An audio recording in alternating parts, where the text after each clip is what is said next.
Estamos de volta diretamente do Maranhão de Negócios. Agora, nesse último bloco, nós vamos conversar um pouquinho sobre o desenvolvimento do Nordeste e do Maranhão com o olhar voltado para os municípios do nosso estado. Arthur Cabral, com quem a gente vai conversar agora? Olha só, nós vamos agora conversar com representantes de município e de um órgão de fomento. Nós estamos aqui com o senhor Silvio Carlos, que ele é coordenador de incentivos e investimentos, e nós estamos aqui também com o Adriano Tito, que é secretário de articulação política de Balsas, veio de longe aqui para participar do nosso evento. Longe porque a referência é São Luís aqui, né? Mas Balsas hoje está realmente muito perto de muitas oportunidades. E aqui a gente vai propor um bate-papo bem voltado para esse desenvolvimento que ocorre em todas as regiões, mas Balsas tem realmente se sobressaído, e aí entender, por exemplo, o papel da Sudene nesse movimento de incentivo, de fomento ao desenvolvimento da nossa região. Então eu quero começar ouvindo vocês sobre a experiência de estar aqui em São Luís para conversar com empresários de diversos segmentos, com o poder público e trazer para cá, por exemplo, ideias. O que vocês trouxeram, o que vocês vão levar na bagagem de volta? Perfeito. Do ponto de vista da Sudene, a gente entendeu que essa participação é muito importante, está sendo muito importante, porque o Maranhão, apesar da pujança dos municípios que o Maranhão possui, 237, apenas 23 municípios possuem incentivos fiscais. O incentivo é um benefício que é dado, digamos, à empresa, mas à empresa que gera lucro, a empresa produtiva, porque só tem o direito ao benefício aquela que tem imposto de renda para pagar. Então, no momento que a empresa vai recolher o imposto de renda, entra a Sudene com o benefício da redução desse imposto de renda.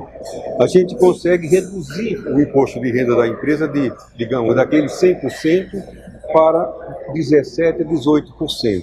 O resto é recurso que vem para a empresa, ou seja, quando a União deixa de receber os 75%, esse recurso é incorporado na empresa para ela investir no negócio dela, é aumentar a produção, contratar mais emprego, pagar mais impostos e crescer consequentemente. E a gente vê que muitas empresas do Maranhão, ou por desconhecimento, e talvez seja culpa nossa, digamos, de não trazer essas informações mais a miúde, ou talvez porque a empresa não entenda que seria beneficiária ou não do incentivo. Então o objetivo nosso é justamente isso, trazer um olhar nosso para o setor agropecuário, aqui da região, dessa região chamada Matopiba, para que as empresas que lá que possuam, que trabalhem com lucro real, sejam também beneficiárias desse incentivo.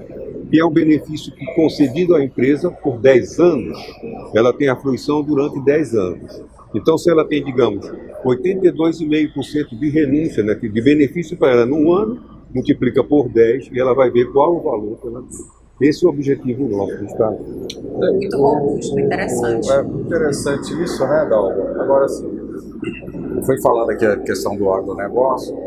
E Balsas, como toda a região, Balsas, Estação da Golfo, toda aquela região tem se destacado em relação ao desenvolvimento, né, do Matopiba. Em 2022, se eu não me engano, houve um aumento de 25% da área plantada no Maranhão, com 22% de aumento. Foi o maior crescimento, só teve um estado que teve um crescimento maior que o Maranhão.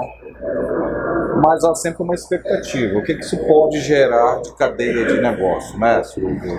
O que pode ser gerado, além disso, da agroindústria, que tipo de coisas? Porque, normalmente, quando se fala em Balsas, a gente pensa naqueles campos enormes de soja. O que tem além disso?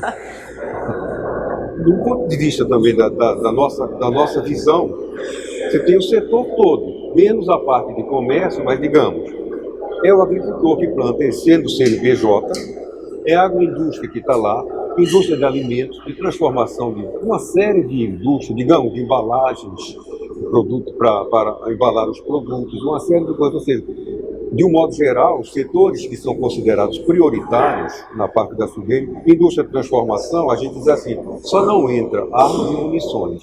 de um modo geral, todo o setor de infraestrutura, agronegócio, indústria de transformação tem direito ao benefício. Então é uma cadeia imensa que se beneficia disso, ou seja, eu beneficio, digamos, o produtor, CNPJ, eu beneficio, digamos, a indústria que esteja ligada a ele e uma série de outras, de transformação de alimentos, uma série de coisas. Então todas essas teriam, dentro da cadeia, direito ao benefício. Como é que está ocorrendo isso lá na região toda de Balsas, todo esse desenvolvimento dessa cadeia, desde a plantação até a exportação, os negócios paralelos, como é que está acontecendo com isso? Balsas é uma cidade centenária, né, que tem grande parte da sua economia fundada, de fato, como é conhecida no agronegócio. As pessoas têm essa imagem, de fato, dos campos de soja, mas, de fato, Balsas é muito mais do que isso. Assim, o agronegócio ele é importante, é uma cadeia importante, mas, para surpresa de muitos, quando a gente apresenta os números, a gente mostra, por exemplo, que o nosso comércio e o setor de prestação de serviços tem uma fatia maior no PIB do município que o próprio agronegócio. Mas engraçado que quando a gente decompõe os números, percebe que serviços e comércios voltados ao agro. Isso. Então não necessariamente o setor primário por si, como o agronegócio, como a lavoura mecanizada, a principal fatia do nosso produto interno bruto, mas as cadeias secundárias voltadas ao agronegócio, elas também são muito fortes. Então, Balsas é uma cidade que tem no agronegócio e no setor de comércio e serviços quase 85% a 90% do seu produto interno bruto, que é hoje o terceiro maior PIB do estado do Maranhão. Então, isso quer dizer que existe uma série de oportunidades em torno dessa cadeia, especialmente de serviços e produtos, e também na área de industrialização, porque a gente exporta praticamente tudo aquilo do que é produzido in natura, né, a soja, o milho, o algodão, sorgo, feijão e outras variáveis de monocultura, quando a gente tem a possibilidade, por exemplo, com os incentivos da Sudene ou não, com as linhas de crédito oficiais, verticalizar essa cadeia. E essa tem sido a base do nosso trabalho enquanto prefeitura, enquanto município, de adensar essa cadeia para que a gente consiga gerar mais empregos e empregos de melhor qualidade. O agronegócio tem uma característica, ele agrega muito valor com pouca geração de empregos diretos. Então a gente tem buscado as cadeias, especialmente da logística e da industrialização, para fortalecer ainda mais e diversificar o nosso pilar econômico. Se a gente pegar uma lupa e colocar em cima da história de Balsas, a gente vai ter qual momento da história, qual grande marco que despertou, por exemplo, a atenção de tantos brasileiros e até pessoas de outros países para migrarem e transformarem Balsas no que ela é hoje, secretário? A cidade, a região, na verdade, não só a cidade de Balsas, mas as cidades vizinhas também, que têm a mesma característica, elas têm dois ciclos anteriores ao ciclo da própria soja. O ciclo do gado. Existem, inclusive, literaturas da região históricas que mostram, ainda nos anos 1800, os criadores de gado vindo da Bahia, do oeste da Bahia e alguns do sul do Piauí, procurando terras para pastagem de gado. Esse foi um ciclo. Depois, no início dos anos 1900, a região era uma grande produtora de arroz, né, mas um modelo ainda muito arcaico, ainda não mecanizado. E em meados dos anos 70, os primeiros migrantes chegaram a Balsas buscando áreas para plantio da soja, inicialmente pelas características de relevo. As terras lá são vizinhas, por exemplo, da Chapada das Mesas, que é amplamente conhecida pelas belezas naturais. Então as terras são muito planas, com um período de chuvas muito confiável e assim, com uma característica também de solo muito interessante, porque se busca um solo específico que é argiloso, que retém a água durante o período das chuvas para o plantio da soja. Então, na década de 70 foi quando esse movimento começou. Tem e a partir daí, anos aí. Exatamente, a partir daí Balsas se transformou naquilo que ela é hoje. Eu vi até uma história de um agricultor, um homem de negócio do campo, que migrou lá do Paraná para aquela região. E eu perguntei o que tinha levado ele. Ele falou uma das coisas que, dada a seca esse ano no Rio Grande do Sul, ele disse, olha, é a previsibilidade do clima. Exatamente. Aqui nós temos previsibilidade de chuvas, lá no Paraná e no Rio Grande nós não temos mais isso. Mas enfim, fora Balsas aqui no Maranhão, o que a gente pode pensar ainda de desenvolvimento de incentivos fiscais aqui? Do Estado ou de modo geral na área de atuação? É aqui na área de atuação do Ah, próprio porque Estado, a área né? de atuação da Sudene envolve os 9 estados nordestinos, mas o norte de Minas e o norte do Espírito Santo. O norte de Minas, por exemplo, em termos de municípios que fazem parte da Sudene, que tem direito a isso, se equivale mais ou menos com o número de municípios do Maranhão. Minas tem avançado bastante nessa questão da procura do incentivo, seja através de empresas de pequeno porte, a indústria de laticínios, de um modo geral, a gente beneficia muito empresas de laticínios, como empresas grandes também que estão na região. Então, do ponto de vista da Sudene, da área de atuação da Sudene, nossa visão é sempre no sentido de levar, não somente com incentivo, mas a Sudene administra 2 fundos constitucionais, o FDNE, que é o Fundo de Desenvolvimento do Nordeste, cujos recursos são liberados pela Sudene, e o FNE, que é administrado pelo Banco do Nordeste, mas que obedece ao critério estabelecido pelo Conselho Deliberativo da Sudene, que mais ou menos orienta para onde seriam destinados os recursos a cada ano. Então, do ponto de vista da Sudene, o olhar nosso é sempre no sentido de procurar desenvolver. Agora, no momento, a Sudene está fazendo muito esforço no sentido de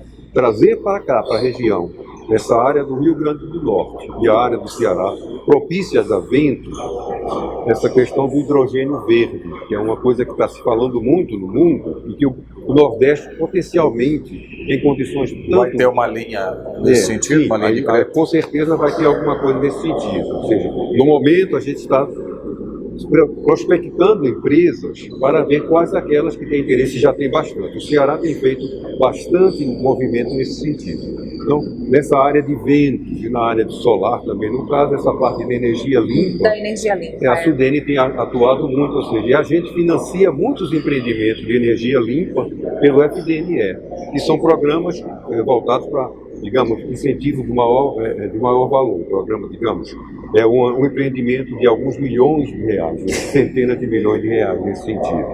Então a Sudene apoia esses empreendimentos e libera esses recursos através de um agente financeiro que a própria empresa procura. Que seja no FNE, que ela vai direto no Banco do Nordeste, que busca, não precisa da Sudene.